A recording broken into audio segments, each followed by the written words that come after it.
Physics first পেপারের written প্রশ্ন অনেক কঠিন হওয়ার কারণে কিংবা অন্য কোনো কারণে, যেমন ছোট ছোট মিস্টেক করার কারণে যাদের ফিজিক্স প্রথম পত্র পরীক্ষা অনেক খারাপ হয়েছে, যারা 7, 8, 9, 10 এরকম মার্ক পাবা বলে ধারণা করতেছো বা আশা করতেছো, তা কি পাশ করতে পারবা কি পারবা না?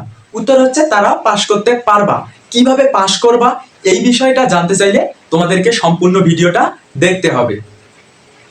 তোমরা সম্পূর্ণ ভিডিওটা না টেনে দেখে নাও। পড়ালেখা বিষয়ক সকল ধরনের আপডেট, গাইডলাইন ও ক্লাস পেতে তোমরা চ্যানেলটিকে সাবস্ক্রাইব করে রাখতে পারো এবং বেল বাটনে ক্লিক করে রাখতে পারো। ভিডিওর প্রথম কমেন্টে একটা টেলিগ্রাম গ্রুপের লিংক দেওয়া আছে, তোমরা সেই লিংকের মাধ্যমে একটা টেলিগ্রাম গ্রুপে যুক্ত হয়ে যেতে পারবা। ওই গ্রুপের মধ্যে তোমরা তোমাদের সমস্যাগুলো জানাতে পারবা, সকল ধরনের আপডেট সবার আগে পেয়ে যাবা। এডমিশন লাইফে একটা তোমরা গাইডলাইন পাবা ওই গ্রুপ থেকে। তোমাদেরকে কিন্তু রিটেন, এমসিকিউ এবং প্র্যাকটিক্যালে পৃথক পৃথক ভাবে পাশ করতে হয়। কি বিশ্বাস হচ্ছে না? চলো একটু দেখে আসি। তোমাদের এইচএসসি পরীক্ষার জন্য মাধ্যমিক ও উচ্চ মাধ্যমিক শিক্ষা বোর্ড কর্তৃক যে একটা রুটিন দেওয়া আছে, সেই রুটিনটার যদি আমরা একটু নিচের দিকে যাই, এইখানে দেখো দেওয়া আছে কিছু বিশেষ নির্দেশাবলী। তো আমরা এই বিশেষ নির্দেশাবলীর যদি 7 নাম্বার অপশনটা একটু দেখি, 7 নাম্বার অপশনটা এখানে দেখো কি বলা আছে। পরীক্ষার্থীকে তথ্যীয়, বহুনির্বাচনী ও ব্যবহারিক অংশে পৃথকভাবে পাশ করতে হবে। অর্থাৎ তোমাদেরকে রিটেনে, এমসিকিউয়ে এবং ব্যবহারিকে পৃথকভাবে পাশ করতে হবে।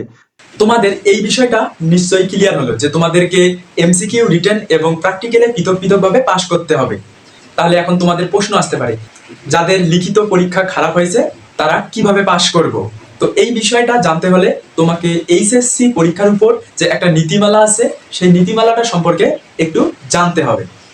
জাতীয় শিক্ষাক্রম ও পাঠ্যপুস্তক বোর্ড বাংলাদেশ কর্তৃক এইচএসসি ও সমমান পরীক্ষার নম্বর বন্টনের যে একটা নীতিমালা আছে, 2017 সাল থেকে কার্যকর আছে। এখন পর্যন্ত এই নীতিমালাটাই কার্যকর আছে। সেই নীতিমালাটা যদি আমরা দেখি তাহলে এখানে দেখতে পারবো, দেখো এই যে পদার্থবিজ্ঞান প্রথম পত্র এবং পদার্থবিজ্ঞান দ্বিতীয় পত্র, এই দুইটাতে তোমাদের সৃজনশীল পরীক্ষা হয়েছিল।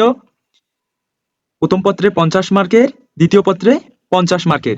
এমসিকিউ পরীক্ষা হয়েছে প্রথম পত্রে 25 মার্কের, দ্বিতীয় পত্রে 25 মার্কের।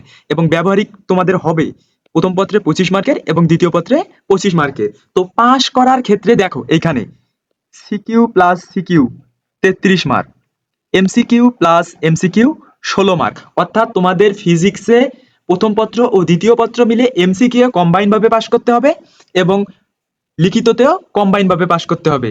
লিখিততে তোমাকে দুই পত্রের সিকিউ মিলে 33 পেতে হবে এবং এমসিকিউ এ তোমাকে দুই পত্রের এমসিকিউ মিলে 16 মার্ক পেতে হবে। কি দেখতে পেলা যে তোমাদেরকে ফিজিক্স ফার্স্ট পেপার এবং ফিজিক্স সেকেন্ড পেপারে কম্বাইন ভাবে এমসিকিউ এ, প্র্যাকটিক্যালে এবং লিখিততে পাশ করতে হবে।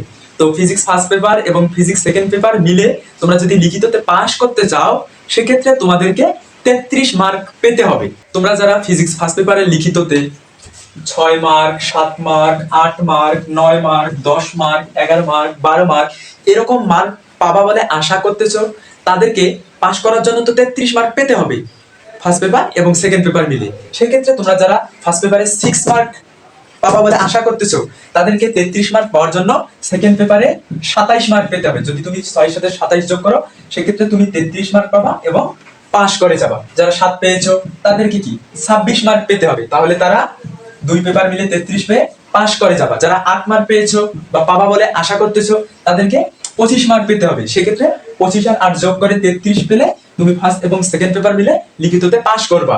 যারা 9 মার্ক পেয়েছো, তাদেরকে কি সেকেন্ড পেপারে 24 মার্ক পেতে হবে। সেক্ষেত্রে 9 আর 24 যোগ করে তুমি 33 মার্ক পাবা এবং ফিজিক্স লিখিততে পাশ করে যাবা। যারা 10 মার্ক পেয়েছো, তাদেরকে 23 মার্ক পেতে হবে। যদি তোমরা 23 মার্ক পাও সেকেন্ড পেপারে, 23 আর 10 যোগ করে 33 হয়ে যাবে, তখন তোমরা লিখিততে পাশ করে যাবা। যারা 11 মার্ক পেয়েছো, তাদেরকে কি সেকেন্ড পেপারে লিখিততে 22 মার্ক পেতে হবে। তাহলে 11 আর 22 যোগ করে 33 মার্ক হয়ে যাবে, সেক্ষেত্রে তোমরা পাশ করে যাবা। তো তোমরা এই যে ক্যালকুলেশনটা বুঝলা কি বুঝলা না তা কমেন্টে জানাই দিতে পারো। আমি কমেন্টে রিপ্লাই দেওয়ার মাধ্যমে তোমাদের উত্তর দেওয়ার চেষ্টা করব। অথবা তোমরা যদি প্রথম কমেন্টে দেওয়া লিংকের মাধ্যমে টেলিগ্রাম গ্রুপে যুক্ত হও, সেক্ষেত্রে তোমরা আরো বিস্তারিতভাবে বিষয়টা জানতে পারবা। তোমাদের সকলের জন্য শুভকামনা রইল।